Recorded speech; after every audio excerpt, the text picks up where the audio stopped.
pornography, Ginni Thomas and Thomas Jefferson have in common? Well, it's interesting. There's two backstories here. One is in 1803 and the other is in 1968. In 1803, Samuel Chase, who was a complete ass. I mean, nobody really liked Samuel Chase. He was one of those people whose personalities was, shall we say, difficult to deal with. And he was a Supreme Court justice. He was nominated by George Washington. He had, he'd been in the Continental Army. He was a signer of the Declaration of Independence and the Constitution, or maybe just the Constitution, as I recall. But in fact, they called him Old Bacon Face because he was kind of a ruddy, red-haired guy, But mostly it was his personality. And John Adams was president. And in 1798, John Adams passed the Alien and Sedition Acts, which literally made it a crime to criticize the president, a crime punishable by prison. And then John Adams shut down 20 Democratic Republican newspapers. That was the party that Jefferson founded, which is today called the Democratic Party. Back then it was the Democratic Republicans, which is the Democrats, and the Federalists, which are now today Republicans. And Adams was a Federalist. And so he shut down 20 of these Democratic Republican newspapers. He put Benjamin Franklin Bach, Ben Franklin's grandson, in prison. Imprisoned a bunch of other people. I mean, I've told you that story many times here. Sent, Matthew Knox? I'm forgetting his last name. Off to jail in, Matthew Lyons. Sent him off to jail in Vergennes, Vermont for criticizing the president. Had Luther Baldwin, the drunk in Trenton, New Jersey. When Adams had this thing where whenever his cart went through town, the local militia had to come out and shoot, a 21-gun salute for him. And Baldwin made a joke about that. That got him thrown in prison. So Chase was a good friend of Adams's and a big advocate of Adams and worked really hard in the election of 1800, where Adams lost to Thomas Jefferson to get Adams elected. And so Chase, back then Supreme Court justices were also circuit court judges. They quote, rode the circuit 9 months out of the year, and then they were in D.C. 3 months out of the year as Supreme Court justices. And he presided over multiple trials of Democratic Republicans that had criticized the president that Adams didn't like, and sent several of them to prison, sentenced one to hanging. And Jefferson pardoned him. And so in 1803, the Congress had enough of Samuel Chase, and they impeached him in the House. In the Senate, though, they couldn't hit that threshold for impeachment. And so he stayed on the bench.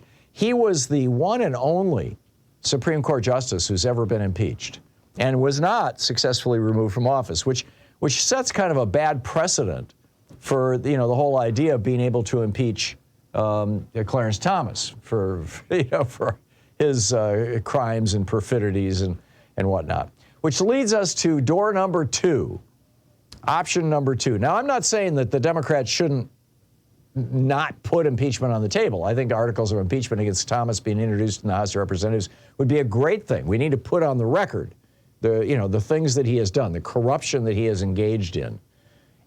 But this is the 1968 story is even more interesting. And most people alive today were not, walking around conscious in 68. And so they don't remember this story. I remember it well because I was 17 years old in 1968. And I remember this was before, this was when, the extent of pornography in the United States was Playboy magazine, right? And, I guess you could get old 8mm films and things, but not when you're 17. So as a teenage boy, Abe Fortas had voted the previous year, in 1967, to legalize pornography, this famous case that involved, I believe it was the movie Deep Throat. I could be wrong. But he had voted that was art, and it was protected by the First Amendment, along with the majority of Supreme Court justices. So Thom Hartmann, who was a white racist segregationist from South Carolina, as I recall, and a Democrat. He became a Republican after 65. But Thom Hartmann started playing in a cloakroom in the Senate the very movies that Fortas had legalized. And all these men, because at that time, virtually all the members of the House and Senate were men, they would go in the afternoon, smoke cigars, drink whiskey, and watch porn movies. And this was called the Abe Fortas Film Festival. So when word traveled about this, and this was an effort by the Republicans to smear Abe Fortas, to connect him to pornography, then it started spreading around the country. They had an Abe Fortas Film Festival at Michigan State. They had an Abe Fortas Film Festival at Yale University. It made Time magazine. The New York Times wrote it up. And so Richard Nixon decided, he got elected in '68, he decided that he was going to go after Abe Fortas and get him off the court. So how did he do that? Well, right-wing media literally made up a story that Abe Fortas' wife, who was a lawyer and practicing in Washington, D.C., had engaged in unethical behavior, and there was proof of it in a safe in her office. They literally made this up out of thin air. So Congress started hearings, and the Attorney General at the time, I believe it was Richard Thornburg, opened a criminal investigation into Abe Fortas' wife. Now, his wife had done nothing, and this later came out. There was absolutely nothing to these charges. Unlike Ginni Thomas, who took $500,000, or her organization took $500,000 from Harlan Crow. She was paid $800,000 by the Heritage Foundation. None of this was initially reported by Clarence Thomas. She participated in these $500,000 vacations that they take every year. I don't know if every year is the $500,000 trip to Indonesia, but you get the point. So Ginni Thomas actually is worthy of investigation, both by Congress and by the Justice Department. But what happened with the Supreme Court, Abe Fortas was the most liberal member of the court, just like Clarence Thomas is the most conservative member of the court. And Nixon wanted to get rid of him. And so these investigations, Abe Fortas was then faced with the cost of hiring a criminal defense attorney to defend his wife. He was not a wealthy man. This would have cost him a fortune. And he did not want to see his wife's reputation dragged through the mud. And so he resigned. I mean, this was the deal. He went to Richard Nixon and said, hey, if I resign, will you call off the dogs? And Nixon said, sure, no problem. And so Abe Fortas resigned from the Supreme Court.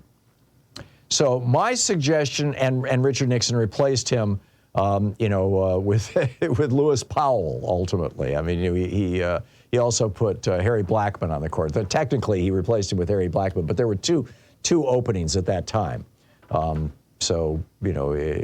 He also put Lewis Powell on the court, and Lewis Powell, of course, gave us ultimately Citizens United. It started with Buckley and Bellotti. So my suggestion to Democrats is forget about Clarence Thomas. You're not going to be able to impeach him. It'll never pass in the Republican Senate. But Ginni Thomas, start an investigation tomorrow. This woman has been up to no good for a long, long time. She sent emails to legislators in Arizona and Wisconsin. We now know this because of the January 6th committee, in which she urged them to overturn the election of 2020, to throw out the votes for Joe Biden and make Donald Trump president. She participated in sedition.